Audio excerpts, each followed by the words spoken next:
think we did short notice on this one a little bit, but thank you all for coming. Chris, Ryan, John, and Russell? And James. James, sorry. Okay. Awesome. So from ThinkBox, SIGGRAPH 2013 is starting tomorrow, right?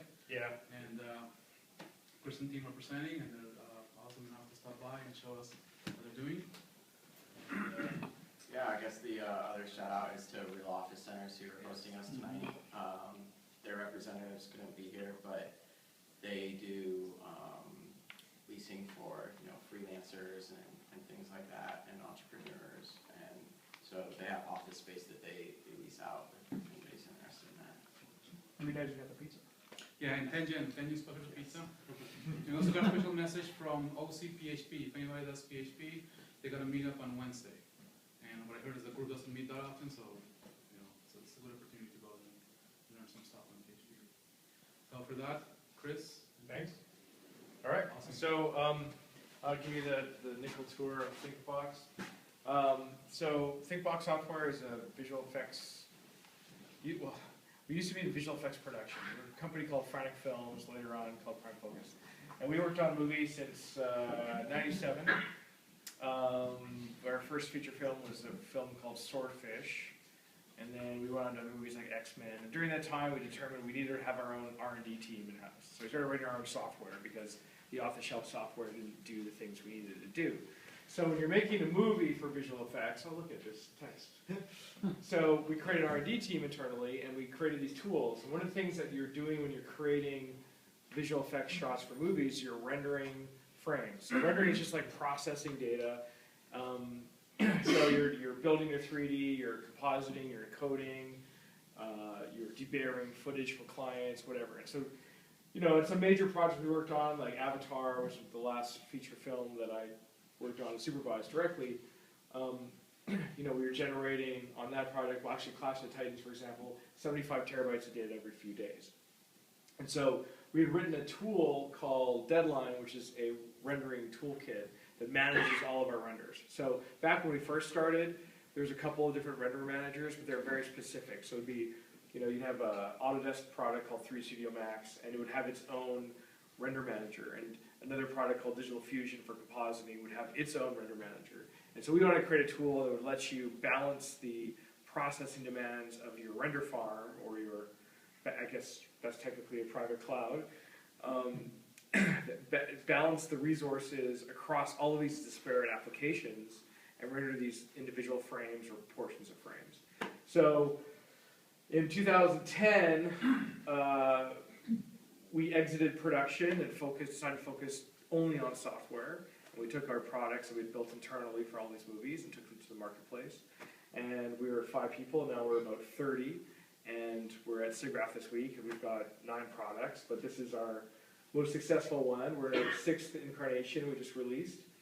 And I'm going to turn this over to Ryan. Ryan's the lead developer of Deadline, and we recently switched to Mongo, and we're going to talk about why we did and what it's allowed us to do, and we're going to talk about some extensions that we've added that allow us to distribute our rendering and processing data over multiple clouds, both virtual and local and physical machines and so forth. So I'll let him talk a bit about it, but we had a demo reel to show you, and things are a little slower because we didn't have a direct connection from our laptop. So we're connecting through a remote desktop connection. So things will be a little slower than you normally see, and we can't play the QuickTime one of our clients had done. But pretty much every movie you've seen this summer has used our software.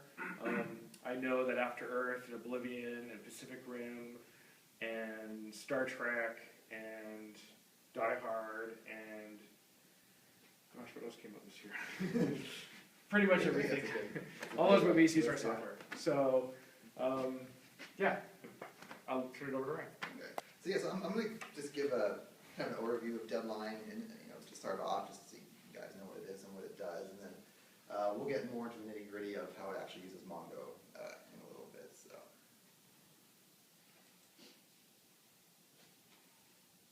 Yeah, so a little slow. All right, yeah, so as Chris mentioned, Deadline is a render farm management system. It's cross-platform, so it runs on Windows, Linux, and Mac OS X. For those of you who don't know, render farm is basically just a cluster of computers, also known as render nodes, which are used to render CGI. One of the more common cases is you'll have a sequence of frames that you're using to build up, say, a QuickTime or a shot or something like that, and then Deadline will split up that sequence and give each machine in your render farm a frame to work on. And they can render them simultaneously, and then they can notify the render artist when it's done. So basically, the idea is the artist, instead of rendering on their workstation and taking up their resources, they can send it off to the render farm. They can keep working on their workstation, and then this Deadline will tell them when it's done. So on top of sequences, you can also use Deadline to generate QuickTime movies from your rendered frame sequences. Clients use it to transcode existing movie files. They can perform particle or fluid simulations, or basically any type of general processing that you can think of. We have a pluggable plugins. We have a plugin system where you can wrap kind of any command line process or any type of client-server communication protocol. And a good example is we actually have a plugin for Deadline that builds itself. So it'll compile the code, it'll sync them up to a central location, it'll build the installers using those files and do all that through Deadline.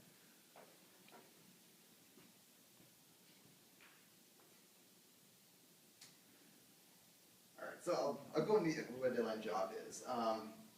Basically, a Deadline job is broken down to one or more tasks. So a common example, where you'll have one job will be a frame sequence, and each task for that frame sequence will represent one frame. And then Deadline, it's also part of a render farm management system is it's a scheduler. So jobs can be of different priorities. You can set up deadlines. You can push multiple shots for different shows through at the same time, and so each department's going to want some part of the farm, and so Deadline lets you manage that. There's basically three main things that affect the render order of a job. One is a pool. The idea of a pool is that you can assign pools to different groups of render nodes, and they will prefer jobs within those pools. And you can assign those in a priority order. So let's say you have two shows going, they each need half the farm, so you can assign half the farm. Show A priority at the top, and then show B a secondary, and then for the other half of the farm do the reverse. And then that way, if jobs for both shows are in the queue, they'll each get half the farm. But as soon as one show starts wrapping up for, say, the night, then the other show can take over the entire farm. That way, keeps your Deadline running, keeps your render farm running optimally. Priority is just a number that kind of acts as a tiebreaker when you have two jobs in the same pool. So typically, it's a number between 0 and 100. And then, if the priority and the pool are the same, then we just go on submission dates. So, the oldest job gets priority.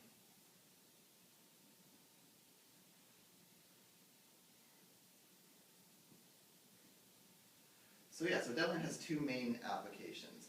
There is a Deadline monitor. It's typically used by artists to monitor the render jobs. It's also used by admins to kind of manage the farm, keep track of all the render nodes, make sure everything's running properly. We wanted to keep that into one application rather than separate it into two different ones. And we also have the Deadline slave.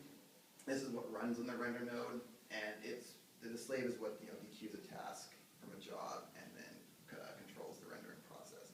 So Deadline itself doesn't actually do rendering. We have plugins for various applications like 3ds Max and Digital Fusion or Nuke, there's a whole bunch of them. And so basically Deadline uses that plugin just to control that rendering process. Passes off the work to it, and then the process will tell us when it's done, and then the slave can move on to the next one. So I can quickly show you guys what our Deadline applications look like.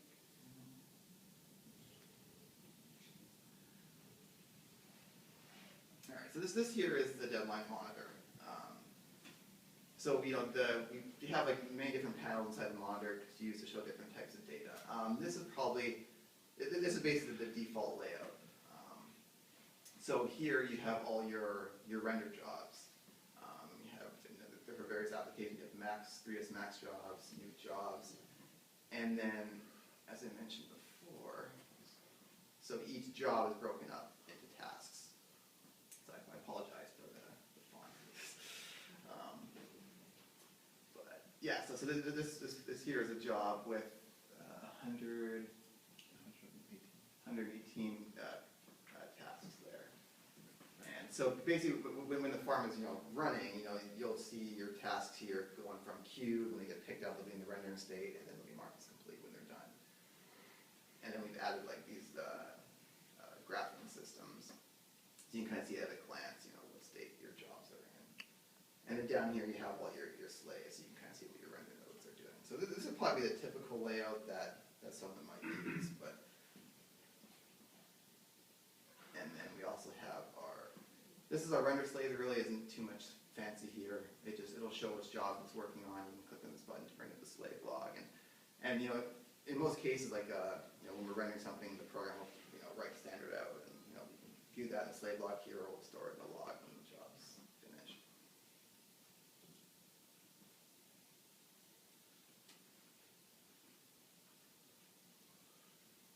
All right. So yeah, I'll talk a bit about how how we design Deadline to work. It's common for render farm management systems to kind of a master-slave model. We try to avoid that because at the time, like, as Chris was mentioning, we use programs for separate programs for 3ds Max, Visual Fusion, and they're all built on the master-slave model. And more often than not, the master would die at some point, and then it'd basically bring your entire farm to a halt. So we actually had wranglers working the midnight shift. So their only job really was, if the server died, to boot it back up again. So we kind of wanted to avoid that approach. And so we designed the slaves to kind of be, smart clients. Basically what they would do is they would scan the available jobs and tasks, and, based on pool priority and the submission date, figure out what the next tasks they could work on. And so then not having a central server application, basically it allowed them to be a lot more robust because there was no single point of failure. As long as your server was running, like your actual physical machine was running, you were good. And now, so we're showing here Deadline 6. Prior to Deadline 6, we used an XML file-based storage system. We called it the repository, and it was just located on a file server. And as I mentioned, so the slaves actually scan the directory structure within the repository, and based on a kind of a job ID encoding, they would figure out which job they could work on. And like I said, it was very robust, because one thing that went down is if you have a network or a hardware failure. But the problem was that scaling became an issue. If you had really expensive hardware, you could scale up to 500, 1,000 nodes, no problem. But we didn't want to force our clients to spend hundreds of thousands of dollars on hardware just to scale up Deadline to more render nodes. And also, performance suffered when the repository was in a remote office or on the cloud. In our industry, it's becoming more common where studios will have offices spread throughout the world, and they might want to work from a single render farm. And Deadline 5 and earlier just wasn't possible because of the latency.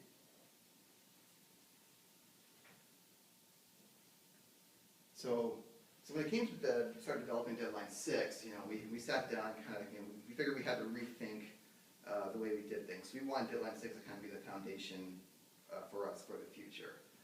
So we had two primary goals. One, create a true cross-platform interface that was flexible and easy to use. Previous iterations of Deadline didn't have a native interface on Mac and Linux. It worked great on Windows, but our Mac and Linux experience kind of suffered because of we use all of our code is in .NET, and we were running on top of Mono to run on Mac and Linux. And while the core code for Mono is fantastic, the UI, the Windows Forms project is basically dead right now. So they don't want to sink any money and effort into developing something that they don't expect people to use cross-platform anyway. So it was time for us to move on from that. The other goal is we wanted to improve Deadline's ability to scale and also increase performance in remote situations. So for the user interface, we went to DGS Qt development framework. We really liked it because it allowed us to rapidly develop a modern cross-platform interface. I'm sure some of you guys have used Qt before, but for those that haven't, it's just all the things that are difficult for cross-platform, like writing user interface, working with files, working with sockets, things like that. That's all kind of wrapped in nice little libraries for you to use, and allows us to have one code base for our user interface across all three platforms, whereas before we had tons of if-defs. It's also very performing, so we had clients who were managing, tens of thousands of tasks, or 20 or 30,000 tasks, and so, but we wanted to make sure we had a UI experience that we could, build around. What the next thing he's going to talk about is the back end, and be performant enough. So something like WebKit was not an option, because if you have 40,000 slaves and 100,000 jobs, and each one of those jobs has hundreds or thousands of tasks, and you want to view all of that data at once, we just needed a UI that was like incredibly robust and fast and could churn through that data really easily. So that's why we ended up choosing Qt in the end. Alright, so yeah, that covered the user interface. So yeah, so for the performance problem, we basically knew we needed to move to a database system. When it came to performance, the XML file-based system just wasn't, we couldn't make it any faster than it was. We had looked at relational database in the past, like Postgres, but we found like our XML file-based system didn't really map well to tables. Yeah. And also, we didn't like, we developed pretty rapidly.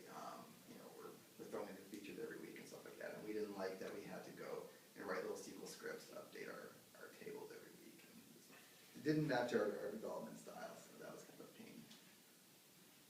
And so I think it was a couple of years ago, it was actually during the SIGGRAPH at Vancouver, so yeah, that was 2 years ago. We had just recently discovered these NoSQL document database solutions. And from what the first one we had actually came across was Couch, and so we were looking into it a bit more, and we really liked how our existing XML file-based system mapped to the document store system exactly. And the fact there was no schemas to maintain was great, and some of them even had had systems to query the data, which was really important to us. So we needed to figure out which one we were going to use. So we've done our homework. So the ones we're looking at MongoDB, CouchDB, and Couchbase. But this was back when Couchbase was still version 1, so it didn't have. I don't think it had the querying system built on top of it yet, so that was kind of a no-go at the time. And so when it came to figuring out which one to work with, we came to the idea of where we would develop a storage interface and then write backends for CouchDB and MongoDB in parallel. And that way we could build them up quickly and compare them without, putting all our eggs in one basket. And it went through, I think, at least 4 or 5 months of development and testing, and in the end we settled on MongoDB. So why? We really liked how MongoDB had the driver. It performed really well versus Couch's RESTful API. There was just no comparison, especially when you were connecting to a remote office. And we found having a single database handled many connections from our monitor and our slave without any problems. Another important thing to us was the ability to update values in a document that happens in the entire document. That was an issue with Couch that we didn't like, where you always had to send the entire document, and then if there was a conflict, you had to make the change in the document, send it back, the whole thing back again, and we didn't like how that worked. We like how we could just we're updating one value, we just send that one value, and that's it. That's because it's RESTful, right? Yeah. And REST is supposed to send the whole input. And also, MongoDB was surprisingly very easy to install. Very easy. We try to pride ourselves in having basically as close to a one-click installer as we can for our software, because if you're downloading a new program, if in 5-10 minutes you can't get it working, you're probably not going to give it a second thought. So we were able to actually wrap MongoDB's installation with our installer without any issues. And so I think Deadline 6 has been out since May, and the only problem people really have with installing MongoDB is disabling the firewall on their server. Everything else just works just fine. So at this point I'm going to hand off the presentation to John here. He's one of our Deadline developers, and so he's going to go a little bit more detail on how we actually use Mongo. You just have to press enter.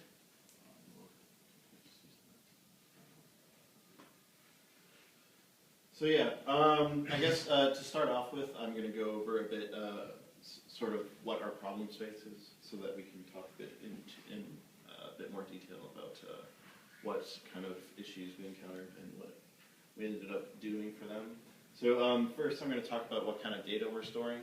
So as Ryan mentioned, we have we store a bunch of job information for each different scene or each different shot that needs to be rendered on the farm.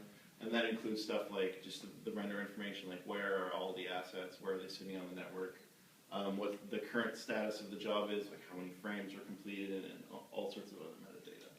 And then related to that, we also have the individual tasks for that job. So that's a many-to-one relationship with jobs. So for each job, there will be probably hundreds, if not thousands of tasks.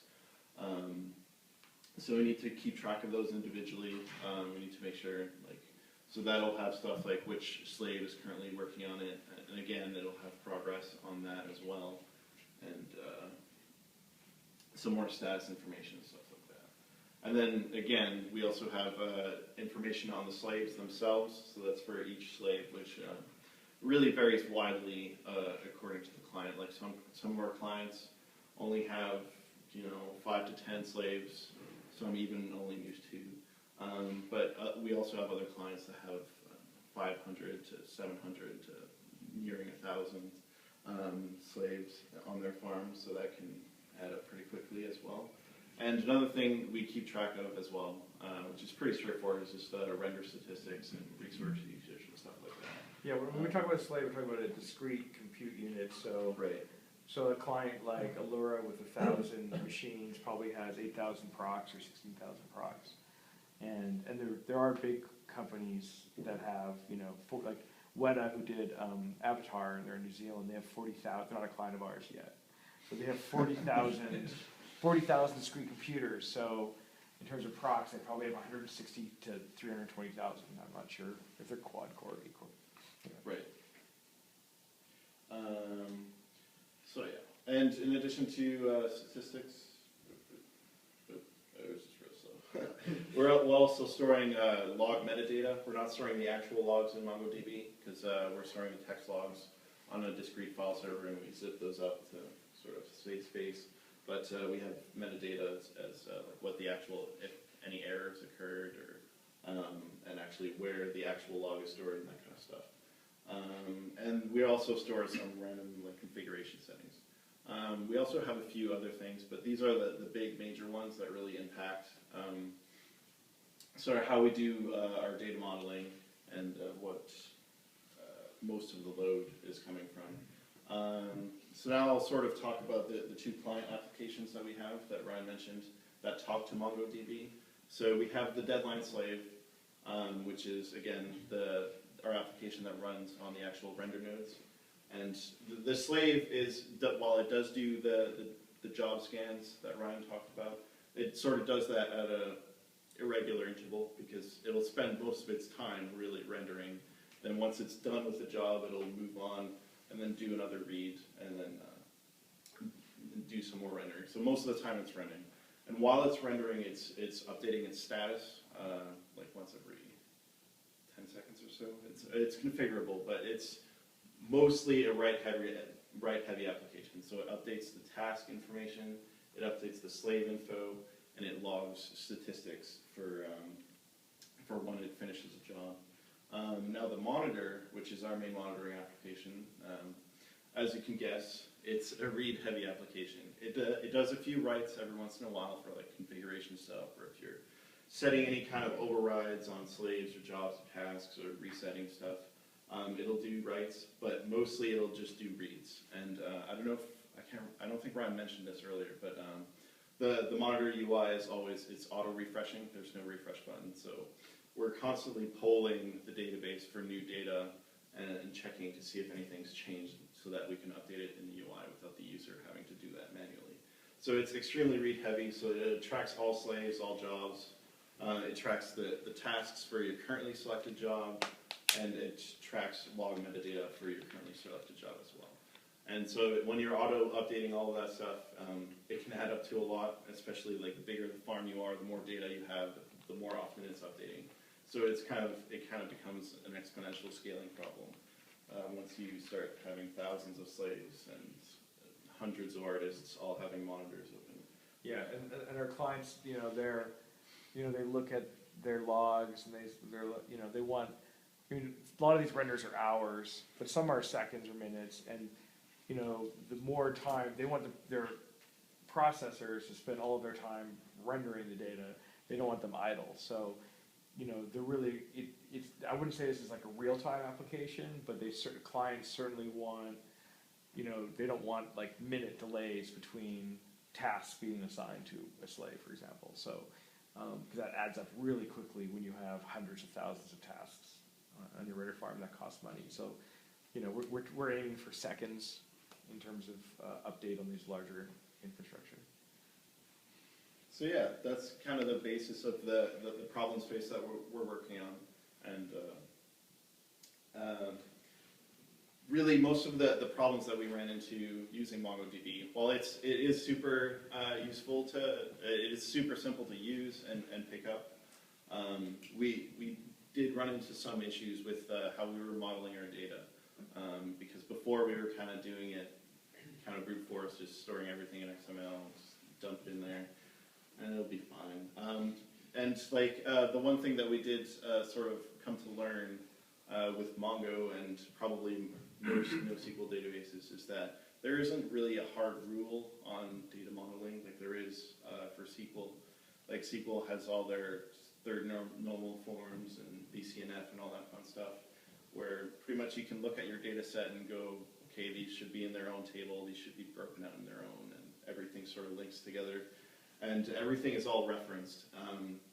Whereas in Mongo, you can do things that way, but because you don't have joins and you don't have all those fancy SQL queries, it becomes a lot harder to query the data and all that stuff. So NoSQL is a lot bigger in embedding objects, as I'm sure you guys all know. So that's really the way we started out. Oh yes, like the big thing with referencing is that it's all normalized data. It's a standard for so I mentioned all that stuff. But embedding is great because you keep all your data in one spot. So whenever you read something, you have everything that's relevant to you. Ideally, obviously. But of course, yeah, it's good. There you go. So I'm getting ahead of myself, apparently. And it's also great for maintaining atomicity of operations because Mongo doesn't have transactions like SQL does. Having everything in one giant document helps ensure that if you need to change like 3 different objects that are all related and all together, you can just do that and save out the big giant document, then you don't have to worry about concurrency issues or anything like that. So that was probably the main reason that we started embedding everything. It's because it's like, oh, we don't need to worry about running into concurrency issues, or we don't need to worry about what happens if the slave dies after it updates this document and hasn't updated this other one yet. But it turns out that really that was kind of taking the lazy way out in some respects. Specifically for the tasks, we used to have those all embedded in one giant collection for each job. So you'd have like hundreds to thousands of sub-documents for one job. And really the problem that we ran into is that because we were updating those tasks, those sub-documents a lot, it ended up taking really long for each of those small status updates. And if the document ever had to grow, then it would just get even worse, because it would have to, obviously Mongo has to move the document to somewhere where it has more space, and then you run into a whole lot of fragmentation. Your actual database file starts ballooning up because it's moving things everywhere and no space for anything. And obviously with the global database lock, then your reads slow down and everything just kind of starts to fall over. Which is why we moved over to referencing for those specific ones. So each task lived in its own discrete document, and they were all being referenced by the greater task collection, which is more at the job level. So then we would update those little documents, and that would be fine. They'd be real quick. And we didn't have to worry about the write locks taking up like 95% of the CPU time. And of course, like I mentioned, we needed to be a lot more careful with concurrency issues. So we need to be a lot more conscious about cleaning up stuff that might be orphaned, and being a lot more clever with our use of update operations like increments, like using increments to change counts instead of using set operations, which could, if they happen out of order, then they can screw everything up. So it just required a lot more thought around that, but in the end, it definitely worked out for the best.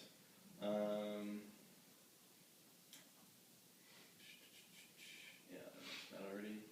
And really, and I mentioned the tasks, but the slave status was also like that. We sort of split. Actually, this was kind of like that from the start, but it ended up being a good thing. We have the settings and the info split differently. So the info object is the one that the slave updates often, and the settings are the ones that are touched rarely but read often.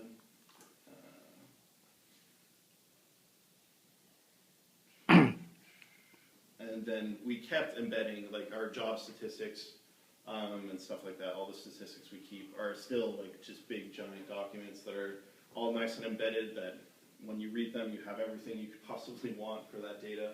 And we can do that because they're essentially written once, never updated, but read often. So stuff like configuration data too, it's just big nested object structures, and we just read those as a whole. So the other problem that we sort of ran into was with the monitor auto-updating. Like I mentioned, the monitor application keeps a live data set, or as close to live as possible. And because we don't have a central server application, that means all of that data needs to be pulled down at an interval instead of being pushed out by the server. So what we needed to do is have a way for the monitor to pull down any data that's been changed. Now that's super easy to do in SQL databases because they have like server-side timestamps and all this fancy stuff. But unfortunately, MongoDB, while it's great, it's still a bit in its infancy. So like some of those features haven't quite made it through. They're all in Jira, of course, and Tengen are aware of it. And they're working their damnedest to get them all in there. But unfortunately, server-side timestamps or triggers aren't in there. So we need to find a clever way to maintain essentially a last updated timestamp on all of the data that we needed to be auto-refreshed. And the big thing with that is that we needed to guarantee that it was always strictly increasing. So every time we updated one of those timestamps, we wanted to make sure that it would be greater than any other timestamp that was written out before that. So there's a couple of ways that we could have done this. The way we could have had a separate capped collection, and I had sort of alluded to this earlier, of just update operations pointing to the actual documents. So it'd be essentially just a change log that we could tail once we've loaded all the original data, so that whenever we would change one of those objects, we could write out an additional entry to that log, or to that capped collection. And you would just sort of keep track of the last ID and just follow the capped collection. And because it's a capped collection, we don't need to worry about cleaning anything up. It would data would sort of page out as it became relevant. And if you ever got out of sync, you could just do a hard refresh, which probably wouldn't happen unless you happen to put your computer to sleep for like several days, probably. But the way we ended up doing it is to keep the timestamps inside the actual objects, and we did in a like super weird way.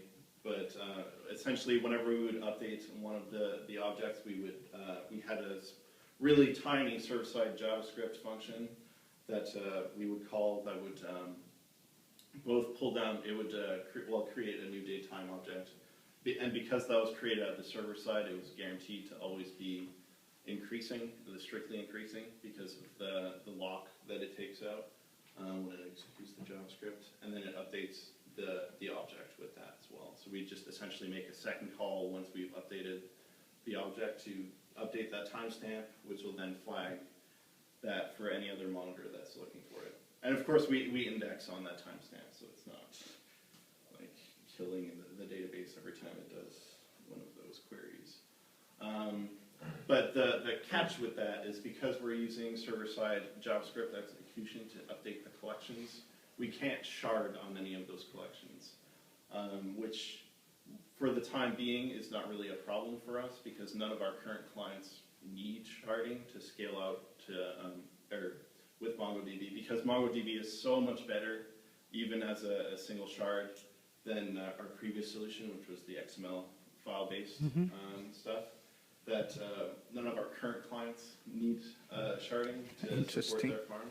But obviously, this is something that we want to look at supporting for the future so that we can get the Wetas of the world that have like 40,000 slaves in their farm. And they would probably need sharding, or at the very least, could use it. So yeah, the big idea is to open up new markets with sharding. It just allows us to scale on a whole new level, both in VFX industry to go after the bigger players and other markets. You know, there's definitely a lot of talk about going after possibly cloud infrastructures, like people like Amazon or something like that, that might be able to use something like Deadline to manage their own infrastructure, which must be, I don't even know what kind of node count that they must have, but it must be pretty crazy. So on that note of sort of looking towards the cloud and other markets, I'm going to turn it over to James, who's another former pipeline developer at Frantic Films, and recently came back to us as ThinkBox, and he's going to talk a bit about sort of what we're looking to do in the future, sort of standing on the shoulders, now that we have MongoDB in place, what we can do now that we're standing on that powerful new platform. Thank you, John.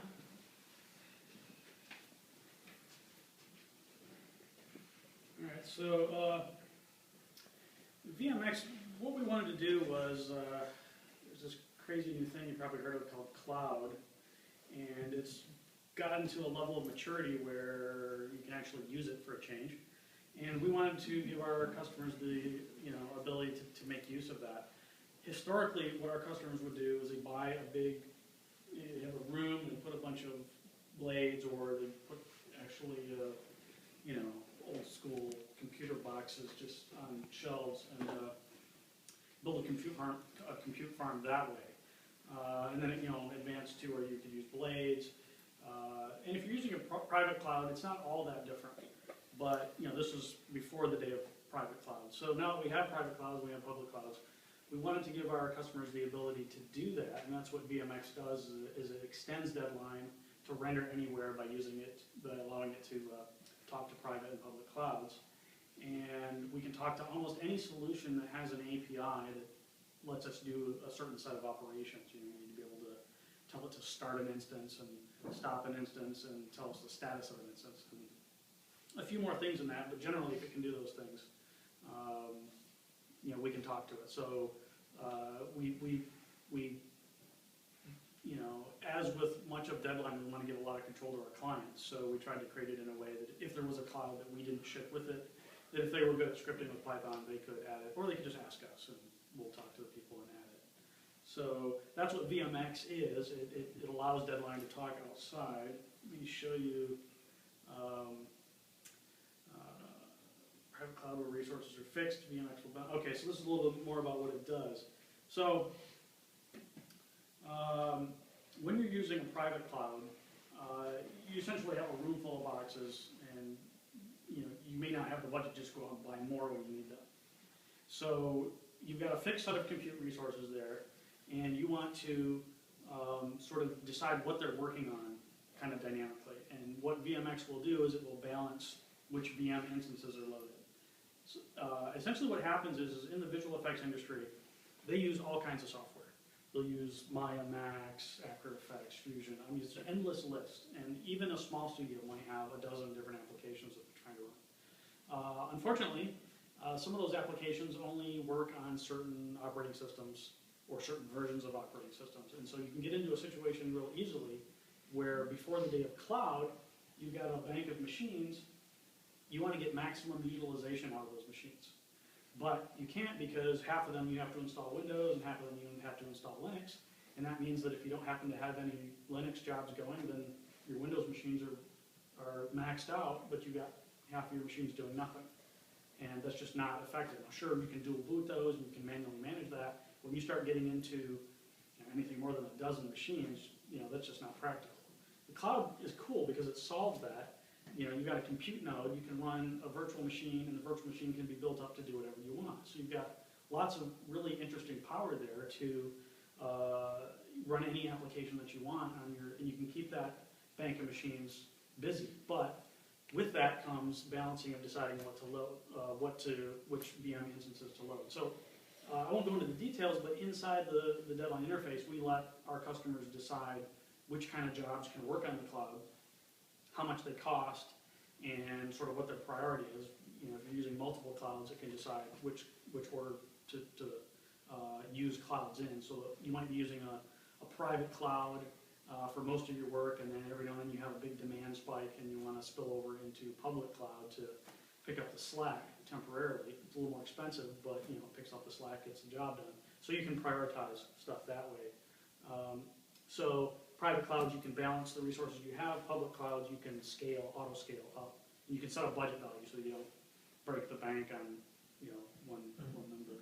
Yeah, the goal for us is, there's companies like Weta who have the infrastructure and cold room to support 40,000 physical machines, but 3 guys in their basement in the Bay Area are like, oh, I want to use EC2, but how do they manage those compute resources without having to either write their own scripts or their own tools? So the goal was to allow our clients that are 2, 5, 10, 15 people for an hour if they choose to be the size of Weta. So they could render an entire movie in an hour or whatever function. But well, yeah, I mean, it's strange that a lot of the niche companies, like Frantic was sort of a niche company for a while, and the niche was really complicated simulations. So it gets crazy fluid simulation or dynamics crashing or some complex particle thing before particle software got to be what it is, which actually I think we're the ones that made particle software what it is today. So. Yeah.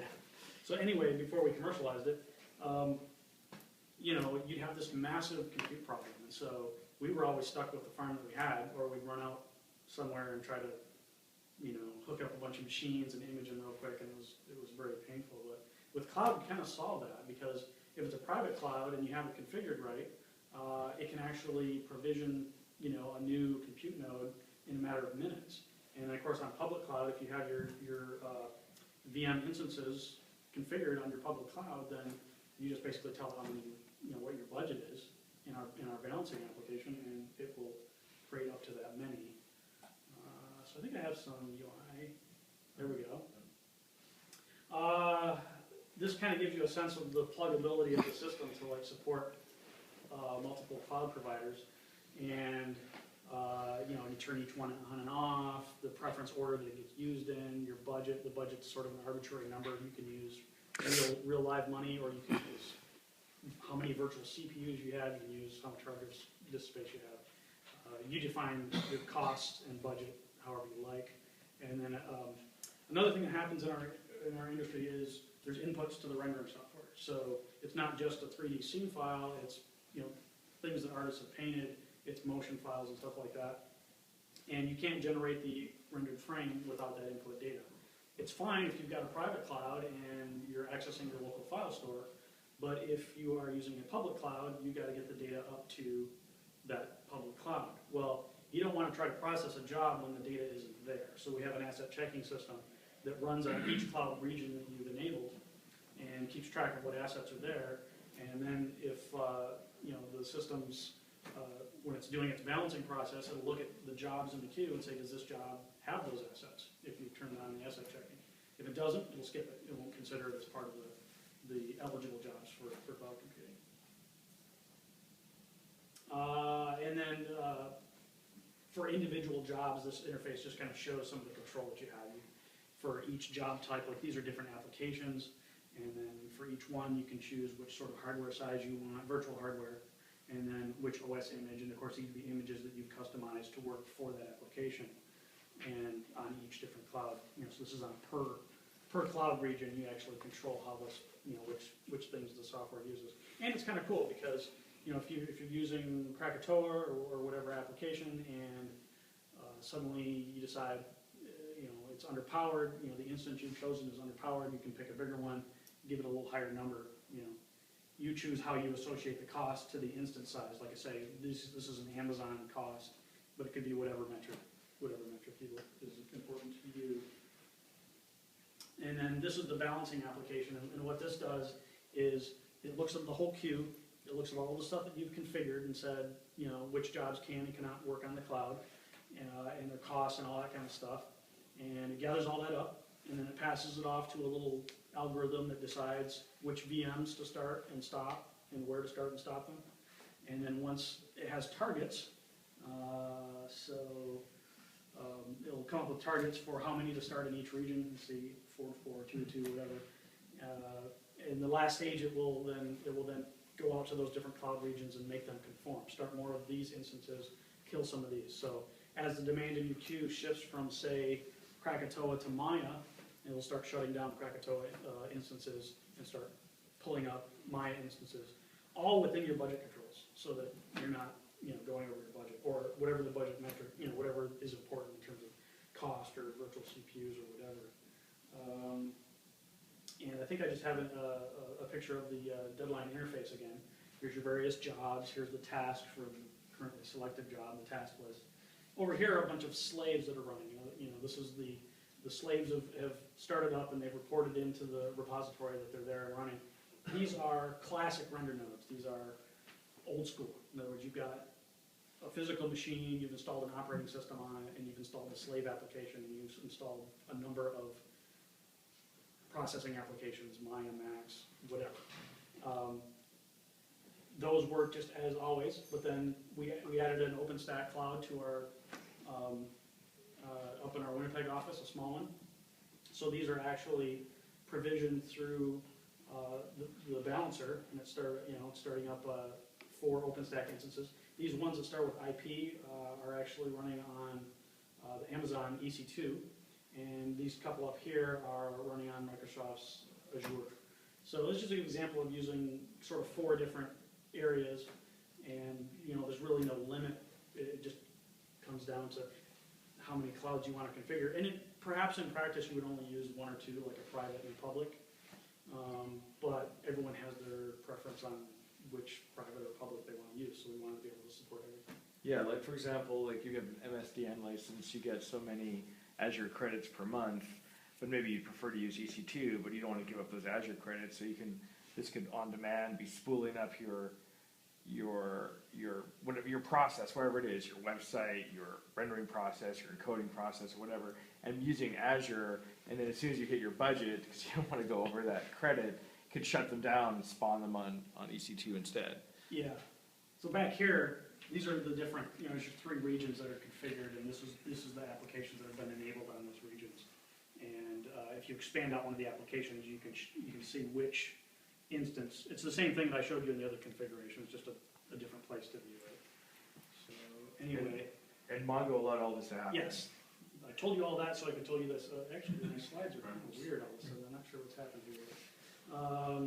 All this was sort of built on the shoulders of Mongo because prior to that, it really would not have been practical. You really need a high-performance database system to actually make this feasible. And once we had Mongo in place, it was a foundation that we used to develop VMX.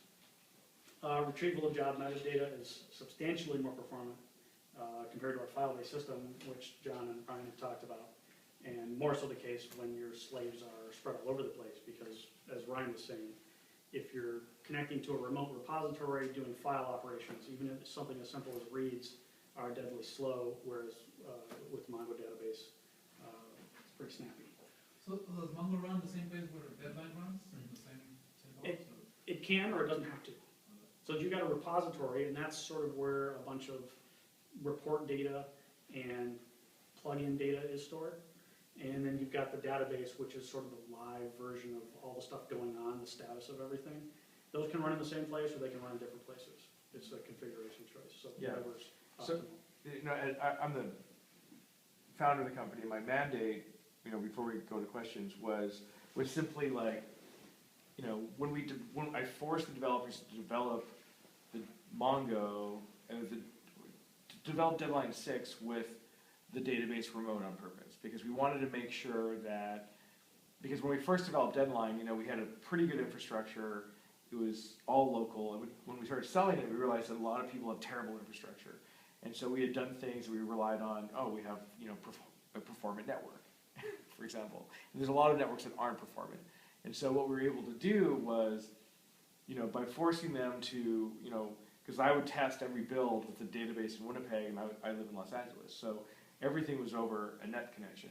And so when we moved the database to EC2 for testing, there's a lot of performance things they did, so there's a lot of tuning. And we did things like we made deadlines asynchronous, so, you know, getting the data doesn't block anything. So as soon as you boot up Mongo, if you have, you know, tons of data, like 10,000 jobs, and it's going to take you 3 minutes to transfer just that information, after the first few bits are there, the UI is operable. So you can go in and start modifying the information even before everything is read into the UI.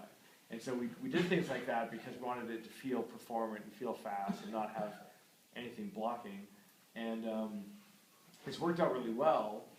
And it's allowed, like I said, it's allowed us this goal. My dream would be, you know, to basically build a on-the-fly supercompute cluster, you know, across Amazon and Azure and Rackspace and local CPU, and even some of our clients, getting them to lend us 1,000 machines or 8,000 procs or something, and then build something on the fly and like have a supercompute do something for an hour and then shut it down. You know, like, you know, run the prime, you know, or folding at home or something like that. Like do something fun where you can just spawn up something and be like, we're the third fastest computer in the world for an hour, and turn it off. Yeah. So that's it. So Yeah, and I'll open for questions, but I did want to say we're showing this actually operating at the SIGGRAPH conference up at the Anaheim Convention Center. It's Tuesday, Wednesday, and like half a day Thursday. So feel free to come on up. Is there a way that we can have people contact us if they want to pass? yeah, we have free passes for SIGGRAPH, and there's I just probably what's the best way to email sales at ThinkBox Software? We'll get it up. Something I Thomas don't. could I have check the. or- There's if I was smart enough, I'd have the link right up here. You could just copy down, but it's kind of complicated. But there's a website, and you just enter ThinkBox THNKBX. Not this one? Yeah, but if you email sales at thinkboxsoftware.com and say you're at the Mongo thing and you want to pass the SIGGRAPH, then we'll email you back out the info, the code. Thomas will get it back out to you right away. But the show starts tomorrow. It's Tuesday, Wednesday, Thursday. It ends Thursday at 3:30. So lots of guys there, you know, Canon and Supermicro and Qt's there, and lots of people. NVIDIA, people like that. Starting tomorrow, huh? Yes, that's tomorrow. Yeah. Oh, that's good. Any questions? What do you think what do you think the maximum connections to MongoDB will be? What's the maximum you've done? The maximum that we've done, I think like one of our clients, like Laszlo, had like probably up to 800 slaves. Yeah, and that Connecting to it. That was a single Mongo instance running on a 4 CPU machine with, I think they had SSDs, they said, standard drives in there. Still didn't have SSDs. No, How much RAM do you have? I think that machine had 16 gigs. Yeah, they definitely had their whole working set in memory, so at that point the SSDs didn't matter that much. Yeah. But when you guys were doing mostly embedded, even as security routing, did you ever run into the 16 meg? no, our documents aren't quite that large. But Yeah, I guess it would have been possible because the task count can kind of be arbitrary. I think so- that one time when we tried 30,000 tasks, Yeah. I think we did run into Yeah. that. But in a real world scenario, I don't think that would have happened. Yeah. Interesting point, though. We'll keep an eye on that. Do you guys have any concerns with the durability of the writes? Or what? I guess, I mean, the nice thing with Deadline is it's not, like, we can allow a bit of failure, because worst case, you might lose, you know, a few minutes of render time, maybe an hour of render time or something like that, because the task doesn't get marked as complete and has to get reprocessed, and that little bit of failure is acceptable, we think, with Deadline, so that wasn't a huge concern for us. I mean, when we were using XML, the XML-based system, you know, if the server went down for a bit, the network had a hiccup or something like that, there'd be a write failure there, and so, yeah, and so we already kind of had some measures in place so that Deadline could recover, you know, itself if there was a write problem. It's pretty tolerant of, and we don't really see it as an issue very much, but it's amazingly tolerant, because in a production environment, you have situations like a slave machine will fry, and halfway in the middle of something, and you know, the system has to be resilient against that kind of thing. So one of the cool things about, you know, coming from a production environment is we've seen it all, and we sort of built it in a way that it's resilient. I guess on that note, you mentioned I guess you're not sharding, but do you do any kind of master-slave or anything else have higher availability? You mean for like replica sets? Yeah, Stuff like that? anything like that. Yeah, I mean, we support replica sets, like it'll work fine, but we're not doing any slave reading currently. That's something we want to look at, because obviously not all of our reads need to be up to the minute. Like if we get some stale data on some stuff, it shouldn't really matter. But that's sort of one of the next iteration stuff that we're going to look at is supporting the slave reads. How roughly large are the data files? Like databases, if you will? We get up to 2 gigs pretty quick, but I mean, like half of that is just reserving the space anyway. But it doesn't get, we don't get super huge. Like I think probably Laszlo might be at like 8 gigs for all of his files. But again, a lot of that is, that's like total, like on disk size, that's not, his actual data size is probably closer to 4 gigs. So again, it's not super fast. A lot of our log data ends up compressed and put on a file share, so it's not. Really. Yeah, I wish there wasn't the Mongo 32-bit, because we have some clients, you know, everybody tries to use the computers forever, and they're like, even though our install, we don't support Mongo 32-bit officially, they would install Mongo 32 and get it up and working, and then complain that the database fell over when it hit 2 gigs or something. But, so that's pretty, you know. It's happened a couple times. Yeah. Our installer basically yells at you if you try to run the 32-bit version. This Gaudet. You guys running like backups on the databases, like in case of like failure, you can recover? Yeah, not regularly, because I mean, again, this is sort of the nature of like the kind of business that we're in. Like the data itself isn't super important, so even if like the whole database goes down, them having to restore from a backup is probably almost as much, it's probably going to take almost as much time as just setting up a fresh database and just resubmitting their jobs. Because again, historical data isn't like super crucial to our clients. Yeah, because historical data is like a lot of these shots, like you'll get shots, you've done 174 versions, so how long the 155th version rendered and when it completed is usually not too interesting to them. And so, in fact, you know, we have some automatic archival, don't we, of old jobs? Yeah. Yeah. Yeah, I'll take them out of the database, zip them up, put them on a file server, and grab them back later if you're interested in historical data. That said, though, I mean, Deadline is, you know, grew up in a visual effects environment, but I think it's pretty obvious that it's a generalized compute management system. So we're really looking to reach out. You know, if you know anyone, or if you have a compute problem that has basically discretized compute tasks that you're distributing over machines, Deadline might be applicable, and you know, we'd love to talk to you, give it a try. Yeah, like we compile all of our own, because we have multiple platforms, so we compile each platform, and it takes hours to compile, right? Like.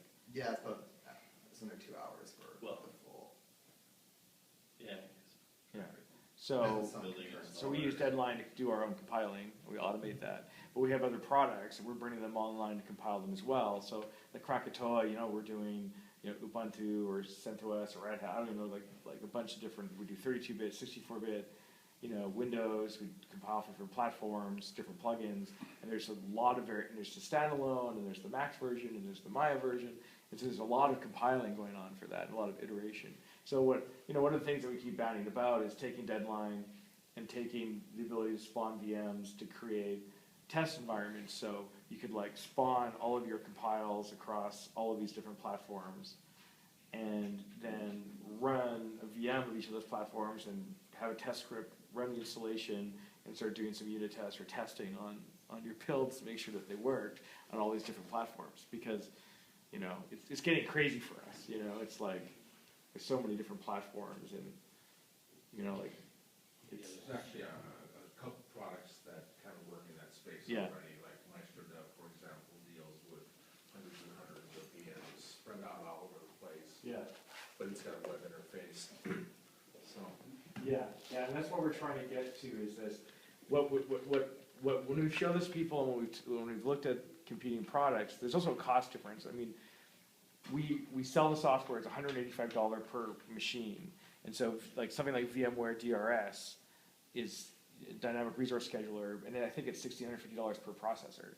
So it's like almost 10 times as much, and if you have 8 procs or something, it's like 80 times as much. So when we go out and cost, you know, Grid Engine or tools to do similar things, it's like they're orders of magnitude more expensive than the tool that we're offering. And I feel like we're starting to get into that area where we're chipping away at those feature set. But we don't exactly know, you know, what we want to process. Like, you know, do we want to focus our tool set on something like these compiling, testing, evaluation tools, or do we want to deal with, you know, like we have a client who, you know, is using Deadline. We have a product that ships with Deadline for free as long as you're on support called Draft, which is an encoding engine.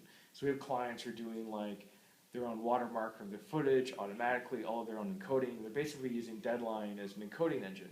So you take like the on-demand portion and the encoding engine, then what YouTube had to write, you know, a decade ago, they theoretically just buy our software and license it and have that whole like, you know, scale up, you know, 10,000 people are uploading videos, they need to be encoded, and it scales up, and now 1,000 people are, and it scales down, you know, I mean, so we're building this framework and tool set that we hope, you know, people will tell us what they want to do with it outside of the visual effects space, because we have 60 or 70,000 install seats in the visual effects space now, and, you know, we do a lot of data with it, churn a lot of data every day, so.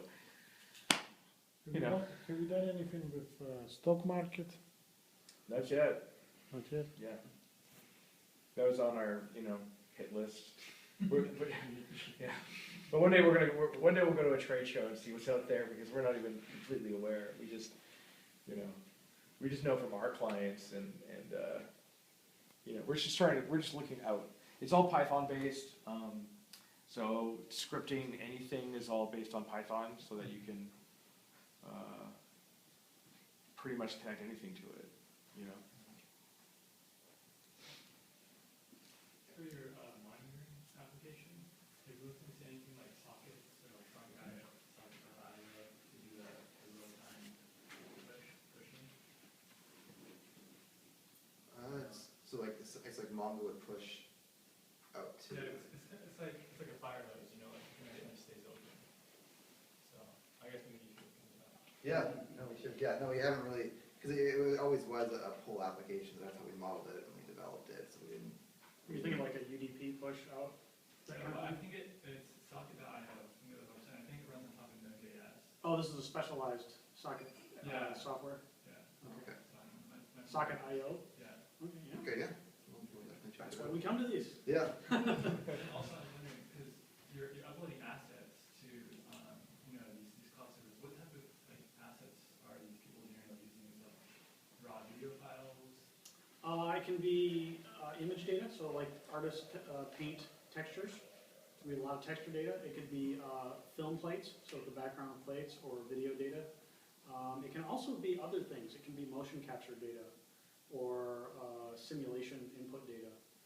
So it really varies. It can be very small or it can be very large. And of course, if it's on a public cloud, you have to be careful about how much the upload is, otherwise you've nullified the benefit of, but there are plenty of cases where the upload is insignificant compared to the benefit of the scalability you get in the public cloud.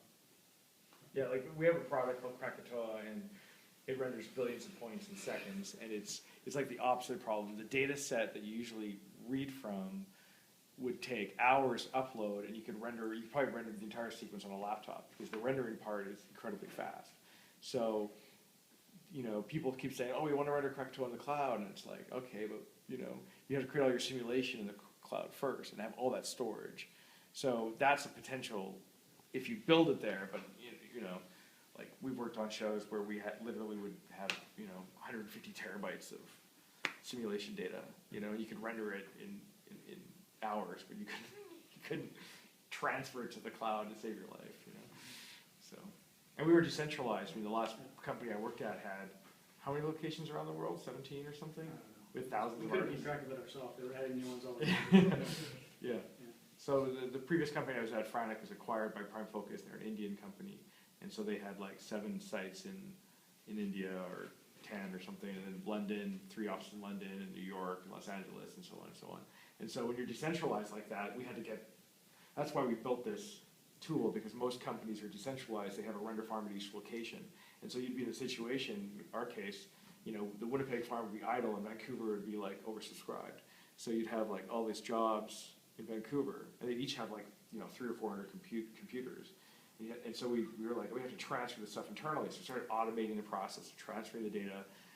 But we still had this issue of like, we had to connect to different render farms, so we had to connect to different repositories. And so this, is one of the advantages, is that you could have a repository somewhere, and as long as everybody can see that, through a VPN or, however you do it, then they can be thousands of miles apart. It doesn't matter, because the performance is so much better. But that's pretty clear. Yeah, but to the question, a simulation is a good example where a lot of times the simulation input might be some fairly basic geometry, but then actually running the simulation, like a fluid simulation, takes hours or days.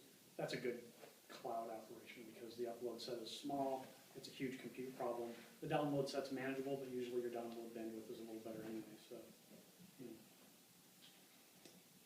Other questions? Have you guys looked at the tag aware sharding feature in Mongo? I was thinking of listening to Chris, how that seems distributed. Maybe that's another option where you could have, one of the Mongo databases, one of the shards, where you have a set like on Coulter or India or whatever, and then just have the data for those jobs and for that compute from there, which is so local, but you're still doing a single database from a point of view, right? That's still. And that was called, what was that called? Tag aware sharding. Tag aware sharding. Cool. 2.2, we're Okay. on. Okay, we're running. Yeah, so we're running 2.4, so. Yeah. Yeah. Good stuff. So, that's basically what they advise to use when you have, let's say you have clients all over the world and you want database to push to them, like the West region, the East region of Azure or Amazon, they use that over sharding. Right. All right, well, thanks, guys. It's been fun. Yeah, that's Good.